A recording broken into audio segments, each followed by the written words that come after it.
الحمد لله الذي أنعم على المسلمين بنعمة الإيمان والإسلام. أحمده سبحانه وتعالى يدعو إلى دار السلام. أشهد أن لا إله إلا الله وحده لا شريك له شهادة تنجي قائلها من عذاب جهنم،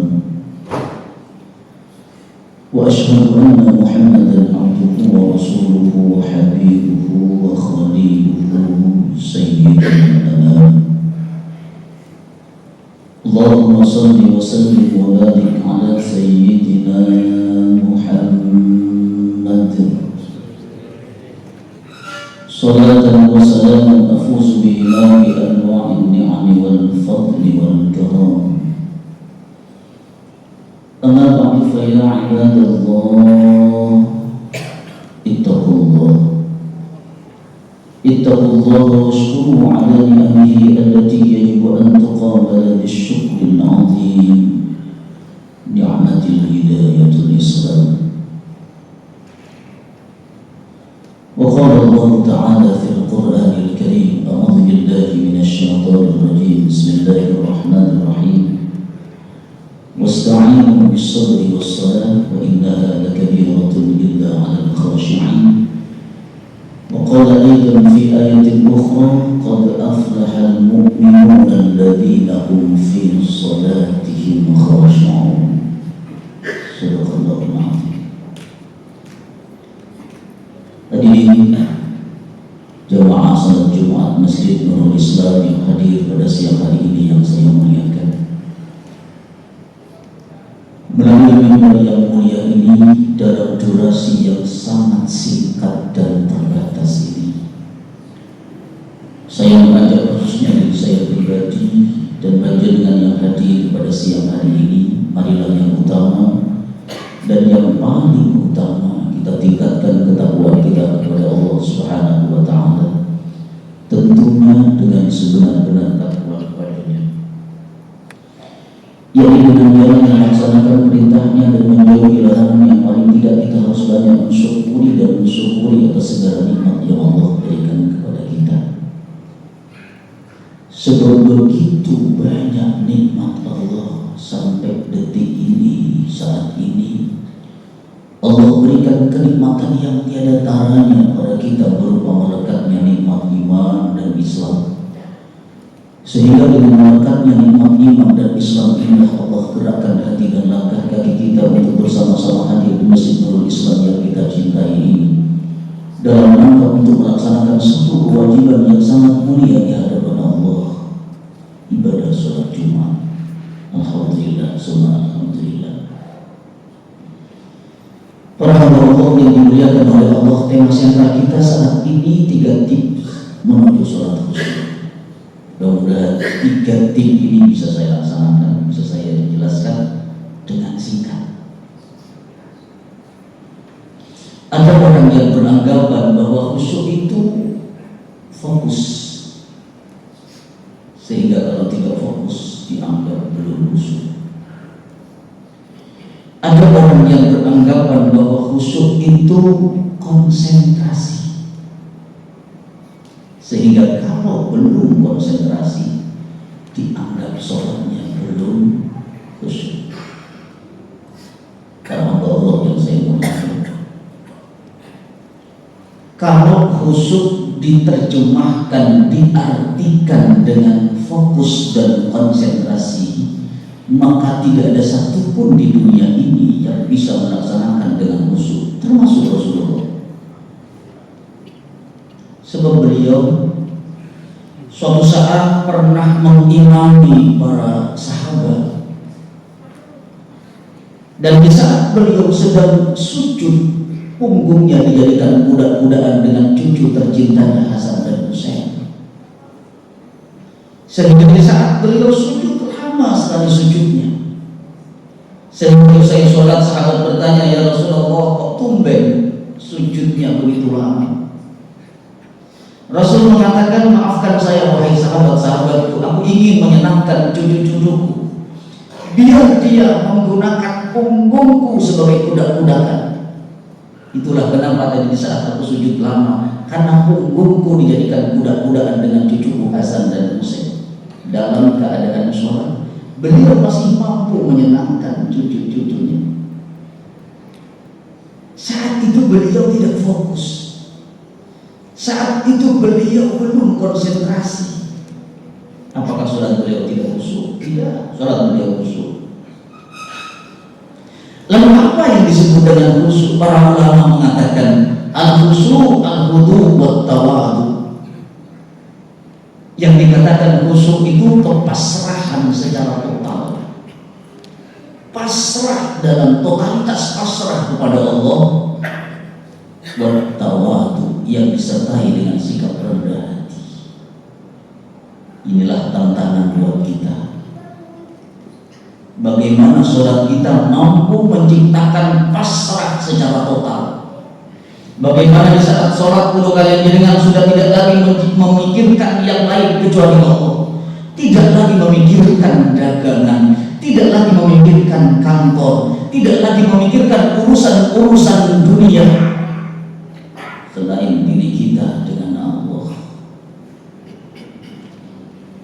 Dan satu lagi para jemaah, sholat yang khusyuk itu bisa menciptakan pribadi seseorang tawadu, rendah hati. Jadi kalau kita yang sering datang ke masjid, pribadi kita masih juga belum terbentuk menjadi pribadi yang tawadu, rendah hati. Kata orang Jawa seperti ilmunya padi, semakin berisi semakin berembuk. Sholat kita belum khusyuk. Para hamba Allah yang dimuliakan oleh Allah, kalau kita melihat bagaimana sholat sahabat-sahabat, mulai dari Abu Bakar, Umar yang terkenal dengan karannya, banyak riwayat yang kita temukan di dalam hadis. Aku melihat sholat Umar bin Khattab yang ada hanya isakan tangis di saat beliau sholat. Aku lihat jenggotnya basah dengan air mata.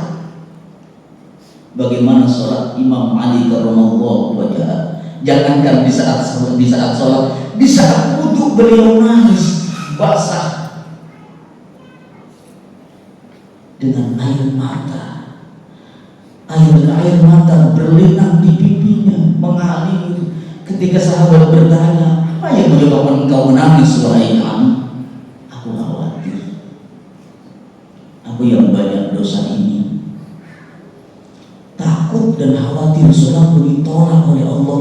Sebab di saat aku sedang sholat, aku berhadapan dengan Zat yang Maha mengetahui kebusukan hati aku. Para hamba Allah yang dimuliakan oleh Allah, ada satu kebiasaan yang, mohon maaf, ini harus saya sampaikan di tempat ini. Kemarin, mohon maaf, bulan Oktober September kemarin di Madinah itu ada satu insiden. Kebiasaan sebagian orang-orang Indonesia yang masuk ke masjid, ternyata kebiasaan di Indonesia dibawa ke Madinah. Kebetulan kejadian itu ada pas di belakang saya kemarin September Oktober. Di saat sedang masuk ke dalam masjid, ia mencari temannya, bukan mencari tempat yang kosong. Temannya ada di mana, dia cari. Kalau temannya ada di belakang, dia duduk di belakang. Kalau temannya ada di tengah, dia duduk di tengah. Tidak peduli di depan masih kosong, sehingga melumpuh. Dan anehnya, di saat ketemu dengan temannya, bukan berzikir kepada Allah, bukan baca Quran, bukan baca sholawat, tetapi ngobrol di dalam masjid. Sehingga orang Mesir kemarin sempat marah. Ini mohon maaf, sebagian, tidak semua. Ini kejadian kebetulan terjadi di belakang saya. Orang Mesir kemarin marah sampai mengatakan, uskutu Indonesia diam. Hadal masjid, ini masjid mamnu alaina an natakalam fi hadal masjid. Dia mengatakan, kita dilarang kalau masuk ke dalam masjid. La tatakallam illa dzikrullah. Jangan berbicara kecuali zikir kepada Allah. Saya katakan, saya ngomong, Pak, Bapak itu ditegur itu, Pak. Bapak itu dimarahi. Rupanya orang ini belum paham juga. Para hamba Allah yang dimuliakan oleh Allah. Sampai kemarin, ya Allah, ada kata-kata hewan. Hewan itu orang Mekah kalau mengatakan hayawan, itu kata-kata yang paling jelek. Menyamakan seseorang dengan hewan itu kata-kata yang paling kotor. Dia menyamakan orang yang datang ke masjid di saat dia menjadi tamu Allah, kemudian dia ngobrol, itu menyamakan dengan hewan. Ya Allah, para hamba Allah yang saya muliakan, kita diajari oleh baginda Rasulullah SAW di saat masuk ke dalam masjid saja, masuk ke dalam masjid itu sudah berkata. Itulah kenapa para jamaah khusyuk itu dibagi 3. Qabla, inda, wa ba'da. Sebelum, di saat, dan sesudah. Sama dengan mabrur.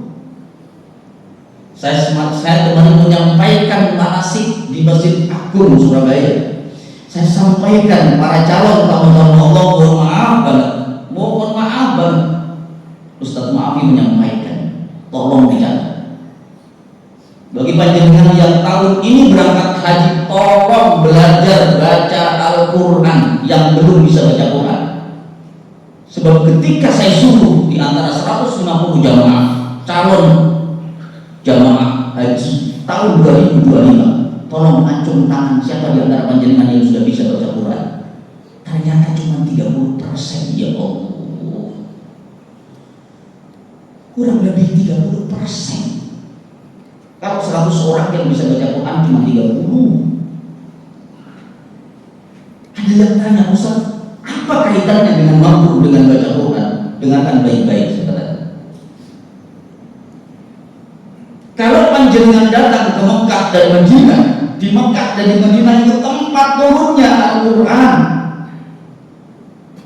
Kalau panjenengan datang ke sana belum juga bisa baca Al-Quran, ya Allah ya Rahman, jadilah tamu yang baik. Anda itu datang ke tempat turunnya Al-Quran, masa iya nggak bisa baca Quran?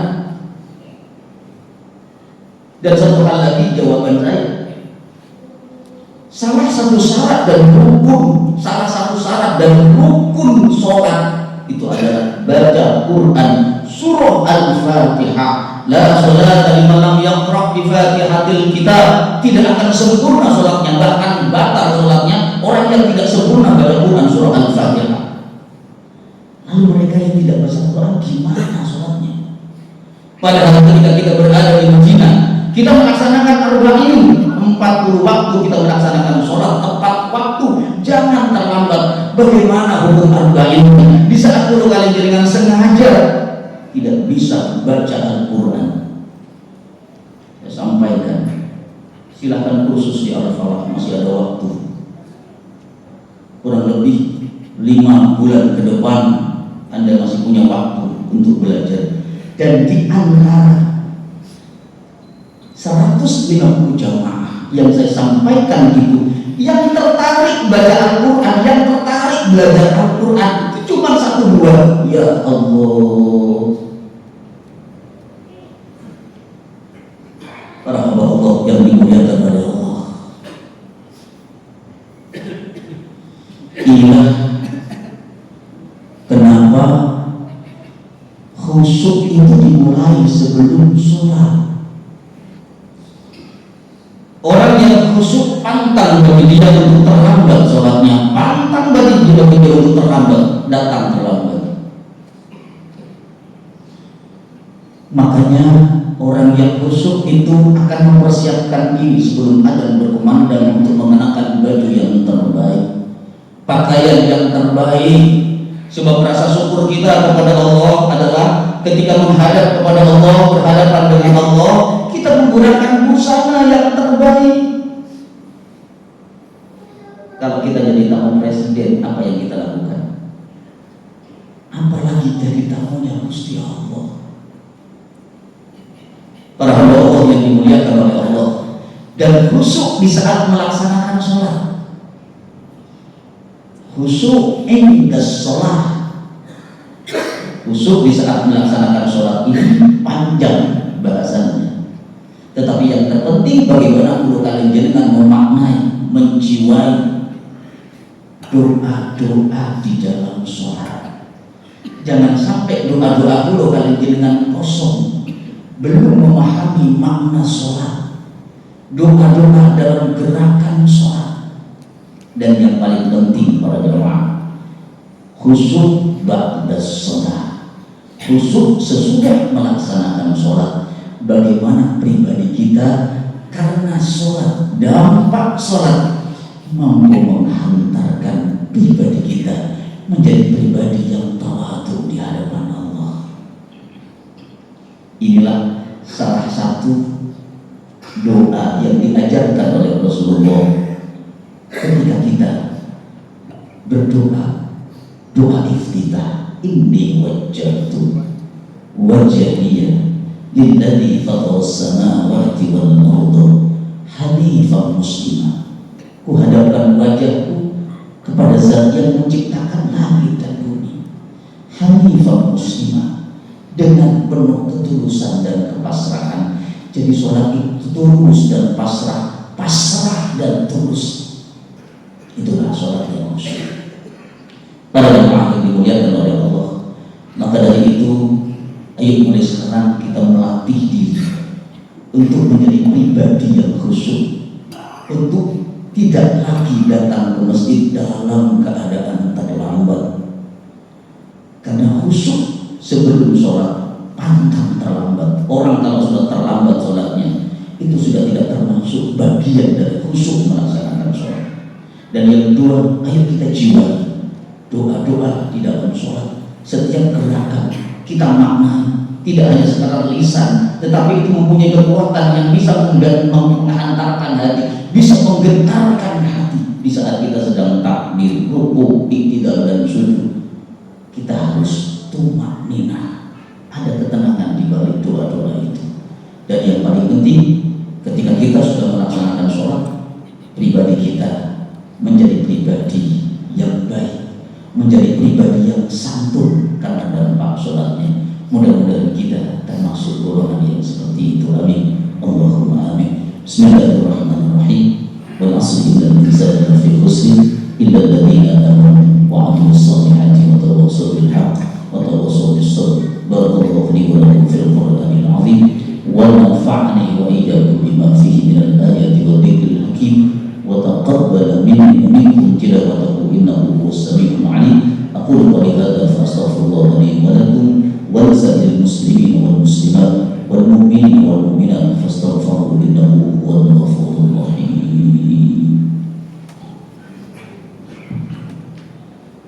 اللهم صل على سيدنا محمد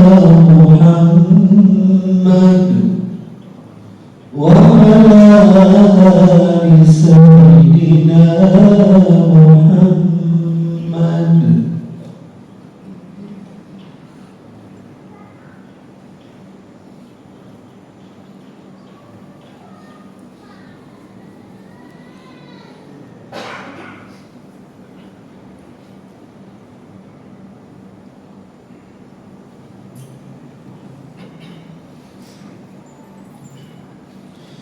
Alhamdulillah hamdan katsiran kama amara. Asyhadu an la ilaha illallah yadhharan liman yajtadihi wa kafar. Wa asyhadu anna Muhammadan abduhu wa rasuluhu wa habibuhu wa khaliluhu sayyidul insi wal bashar. Allahumma salli wa sallim wa barik ala sayyidina Muhammad wa ala alihi wa وأصحابه وسلم تسليما كثيرا. أما بعد فيا عباد الله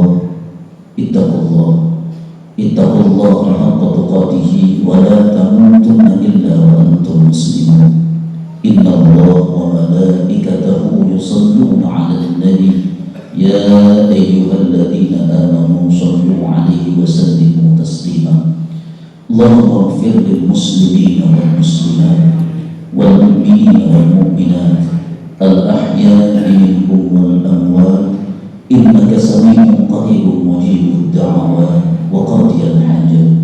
ربنا ظلمنا أنفسنا وإن لم تغفر لنا وترحمنا لنكونن من الخاسرين. اللهم أرنا الحق حقا وارزقنا اتباعه وأرنا الباطل باطلا وارزقنا اجتنابه. ربنا آتنا في الدنيا حسنة وفي الآخرة حسنة وقنا عذاب النار عباد الله إن الله يأمر بالعدل والإحسان وإيتاء ذي القربى وينهى عن الفحشاء والمنكر والبغي يعظكم لعلكم تذكرون. فاذكروا الله العظيم يذكركم واشكروه